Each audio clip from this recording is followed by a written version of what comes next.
Tomboy. What is it? For almost 6 years. What is the history of that system? Ang alam ko po kasi is every year po nila yung ginagawa, once a year. Tapos, tuwing summer, so magsusunog po sila ng party ng example. Meditation. Opo. Tapos, after po nun, tatamnan po siya ng mga crops. So, susunod, parang sasabay po yun sa tag-ulan para yung dilig na yung mga halaman. So, yun. Tapos, ano rin po kasi sila sa uling, paggawa ng uling. So, yun po. So another issue. Yes. Alright. Yeah. But have you balanced the pros and cons of it?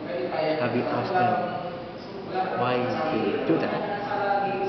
And do they have rituals and customs in doing that? Or is there any scientific, anthropological study on that system being made by the monkeys? Or are they themselves realize that it is bad? Yes. Yes. Ang alam ko po kasi is, alam po nila na mali po yun.